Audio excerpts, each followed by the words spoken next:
But those are some of the goals that I and Mela have established for this third cycle. How do we help folks be consistent on a 4-point rubric?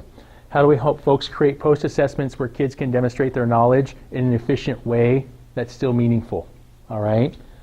I know that for the last couple of times, you've established really good agendas with your leaders. And so leaders, I know you have agendas for today. Thank you for going over those. We've also talked about the role of the timekeeper. That's what I'll be looking for today, is how do you reestablish that role of the timekeeper to keep the movement going for your team. And then third, last time you guys set goals. At the end of cycle number 2, which was last week, you guys set goals and said, gosh, if we would have done this a little bit better, we would have been better off in the process. Go back to those goals today. See if those are the ones you want to have. See if they're specific enough to have so they keep alive, okay? A goal without any monitoring is just a dream, okay? So just keep it alive, and how your team chooses to do that, I'll be looking for today. So I'll put that for the third look for that I'm doing today, are what are those goals, and how are you monitoring them over the course of the time today? Questions? Can you give me a thumbs up if you understand the role for today? Nice. Number 1 question. Yep. First one was, our pre and post have to match English, Spanish, all the text? Is that correct? Can I ask a clarifying question? Yes. Are you saying they have to match, like they have to be the exact same text? So like if I give a text on dogs for the first one, I use that exact same text for the last one? It doesn't have to be the exact same text.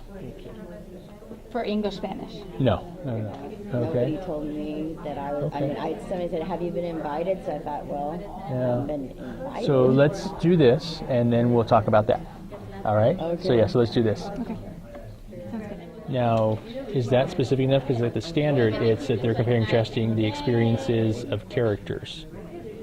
So when you say make one comparison and one contrasting, But here it says, We've actually already planned for this. Okay. And we actually want to set it up that they could compare the setting, they could compare characters, they could compare the different experiences. And we already have our anchor charts that will have all of that stuff up there for them to compare. So are you suggesting that we only focus on the characters? Or I'm you- saying that the prioritized standard says prompting and support, comparing and contrast the adventures and experiencing of characters. So the adventures of the characters and the experiences of the characters. So yeah, we have to focus on the characters, what they do or what they experience. I think. What do you think, Kathy, about that? well, I think Okay. What do you think, Alyssa? I'm kind of torn. I like having them write because I know that's what they're going to have to do in the later years. So I don't think we're taking very many of our kiddos. What do you think, Kimberly? Do you have a piece of paper? I do. Do a drawing. So, move your water bottle. I'm a drawer. You guys know that. Okay, there you go. So, it sounds like, because I can't, you guys can talk and I can write, but I'm one of those kids that wouldn't be able to write it. It would take 45 minutes, right? So what it sounds like is you guys have a bunch of kiddos here, right? And imagine this is your class. It's a beautiful class. We're fully funded. We only have 3 kids in your class, right? But these 3 kids are at different levels of their reading and their writing ability. You got one who it takes 45 minutes, like pulling teeth, to write. You got one who will write you 3 pages in 5 minutes, and you're good to go, right? And then you have this big bad standard over here. So you've got RL9 over here, okay?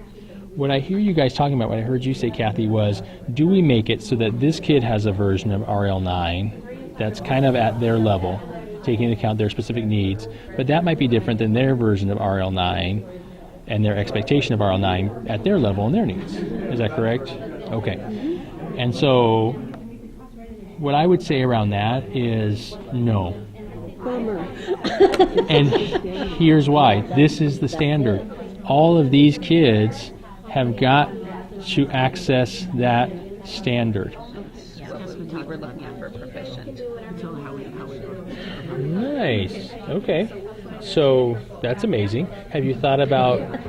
So there's your glow. That's amazing. I love the vertical articulation. Have you thought about going to 2nd grade when they're done to see how yours matches up to theirs? Make sure that there is theirs Of course is. we thought about I know you did. Further or yeah. less. Or, The piece where you guys got to be solid and together on is the expectation through your rubric, Yeah. your pre and post assessments, the dates, the data, that kind of stuff. The instructional piece, if you agree to do something, then you either need to do it, or if you can't, if some kids need different and you find that out as you're going through it, just communicate with your team so that they know that you're going to be slowing it down, speeding it up, doing a little bit different for one group of kids, things like that. I think that's what we're talking about, and kind of adjusting, planning for that ahead of time if we can, and then adjusting as Bingo. needed for our kids. Bingo. And how they're responding. Bingo. Yeah. One thing, and I want to make sure I get back to you guys, but one thing for next meeting that I'm going to be looking for specifically from this team is going to be that data. It's going to be the data that's written down and scored, and evidence of that will be every student will have a score on their paper and also a got it and a need it on each pre-assessment. And so that will be my expectation from each person. But I know last time that was a stumbling block for us to the first step of cycle 2. And so I want to make sure that we can move through that so we can get to the instructional pieces. Okay, so can you guys commit to having every student with a score and a got it, need it on their paper before you come in this room? So we'll definitely want to. Problem. I can do it all. You've done harder. Where are we at, team? We We are making progress here. That's right. We have figured out how to focus in on one thing at a time, to do mini exit tickets along the way, so that then when they get to the end, we've talked setting characters and message, and they're waking up in the middle of the night going, setting characters, message. And, We found the focus for our next for our 3 exit tickets already. It's right there. From the due on the deconstructed standard. Experience it as adventures from the events. Yeah. Because that works with the summary. So what I see is you guys are saying the same thing. You're at just different parts of the process. So y'all want kids to get to this, right? A Yeah. written or oral response like this. What I hear Rochelle saying is that for some kids to get here, you might have a T-chart here where it's like woof number 1, woof number 2, the woof from the first story and the woof from the second story, and you have a picture of the woof, and then you're telling what are the characteristics of that, or the experiences of that woof, and the experiences of this woof in a T-chart. And then you're saying, now I want you to write me a summary where you compare the experiences of woof 1 and woof 2.